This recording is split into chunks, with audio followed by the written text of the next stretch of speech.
Yeah, so my background, as you know, is primarily in diagnostics, and primarily in looking at diagnostics for infectious diseases and cancer. And how that fits into digital health is that there are what they call rapid diagnostics. And these are very simple diagnostics that can be used anywhere. Okay. But the beauty about digital health is now that there are ways to capture that result using new technology and transmit that technology to where it needs to go to be acted on by the physician.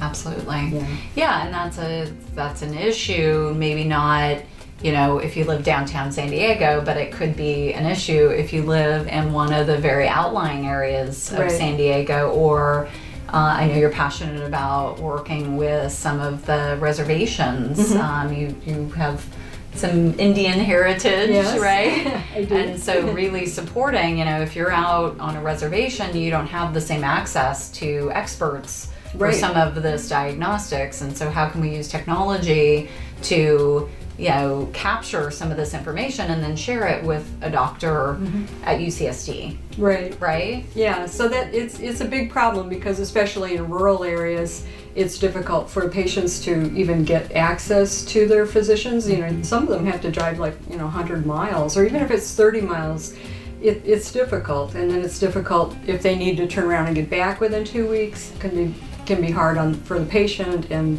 the doctor can't do a good job because he doesn't get that follow-up.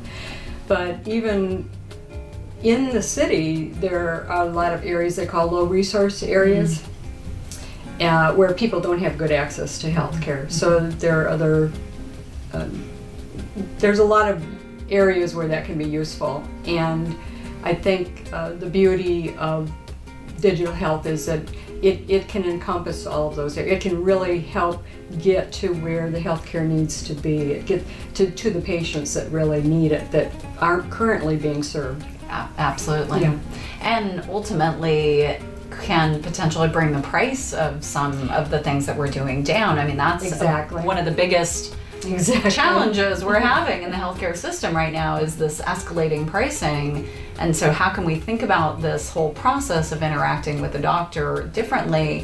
And what I love about your work, Sylvia, specifically, is you're on the front end of this, right? The diagnostic side. I mean, we have, San Diego is very known for many, many biotech firms, many pharmaceutical firms, companies that are developing things to, you know, help on the back end of things, of course, but therapeutic how, yes, exactly. But how do we get ahead of the curve? How do we get ahead of cancer and diagnose it early enough that we don't have, you know, some of the other issues that comes along with, you know, radiation and everything else. So yeah, that's a great point. And there are other things, even like with in pregnancy, pregnant women aren't, you know, maybe developing preeclampsia, and they don't know it. So that there are a lot of uses for that, and just very, very excited about the potential for the next few years of being able to deliver health care where we haven't been able to before, and in a way that we haven't been able to deliver it before. And to your point, it's definitely going to help bring costs down. There's a shortage of healthcare personnel, not just in rural, underserved areas, but everywhere. And definitely digital health is going to be able to help with that. Telemedicine is already starting to make some inroads. People have been approaching me lately. I just this week talked to someone at Connect, and they're very interested in working with San Diego Entrepreneur Exchange and other groups to try to figure out how can we make it easy for entrepreneurs to know about the types of resources that are available for them to work, for them to have office space, for funding, for staffing. And then a few weeks ago, I was approached by San Diego Startup Week people who are getting ready for the big June event. We're going to be hosting something here. Oh, great. And that's really exciting. Because that, I think, is a kind of a shining example of where it used to be just technology focused, but San Diego Startup Week has done a great job now of diversifying that. And in fact, this year they're having several different panels on biotechnology. And they're having those up here in the Sorrento, La Jolla area. So it's going to make it much more accessible for additional people to find. Perfect. Yeah. I'm really excited about what's going on. And we've been talking about this for a while. I've been talking to Julio Dionamono at Lab Fellows about how do we get San Diego to mirror what San Francisco has been doing with letting people know about incubators, accelerators, everything they need to know to make their businesses, to start them and to make them grow. Almost breaking it up, right? Like, I just have an idea. Here are the 27 places you can go, and okay, I just made my first $1. Here are the 27 places you can go, and Good okay, point. I need to raise my first $1. Go here, type of thing. Is that resonate based on your experience in the science community here? It does. Yeah, you're exactly right. It's there are different phases, right? And people may know about some resources, but they don't know exactly how to move forward at the phase that they want to. And that's where accelerators like Hera Labs comes in, right? Yes, because we're really focused on, we do have a growth accelerator too, but I think the sweet spot for Hera Labs is really the ideation phase, because there's not that many places you can go to really flesh out an idea, to really, have somebody really challenge you and put it on paper. Yes. SCORE and the SBDC are both great resources. But with Hera Labs, it's more, I like to say we wrap a warm blanket around our participants and really make sure that they feel, the support of the community and the ongoing support. So it's programmatic and systematic in that approach. Yeah, and I think that's really a good description. And I took the marketing the marketing lab, yes, a couple years ago, and it was intense. Yeah. But it was great. I felt, what I liked about it is I felt safe. I felt like I could say whatever and make whatever mistakes in my ideas, and it didn't matter. Yeah. So Rebecca was great. She helped us figure out how do we take this idea and make it something that is marketable. Absolutely. Yeah. So it's been a great experience. I think, of course, Rady has a program also. Yeah. They have a great program. And helping people come up with an idea and then take it all the way through. Connect also has their program to help with that.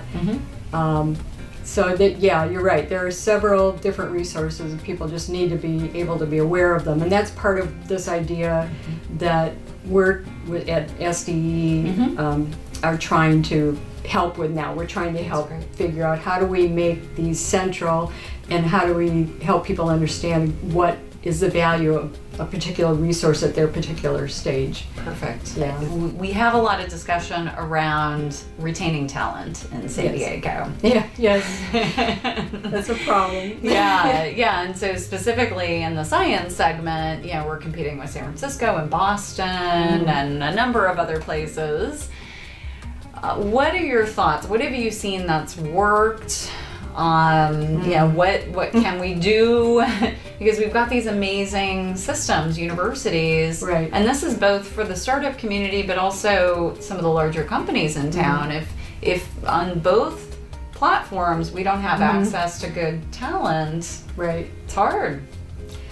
Well, I think the biggest problem that we've run into here in San Diego, and people will tell you this again and again, has been the ability to keep people with lower taxes. Yeah. We really need to address that. Yes. A lot of companies have been leaving, not because they wanted to, but because it really was a business decision they had to make. So we would definitely need to go at it from that angle.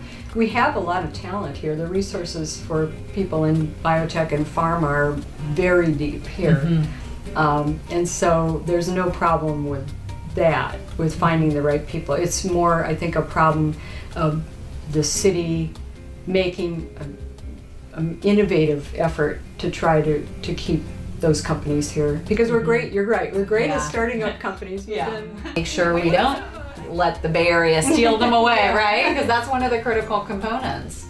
Yeah, I think, again, awareness. Yeah. is something that we've fallen down on here in San Diego. We really haven't.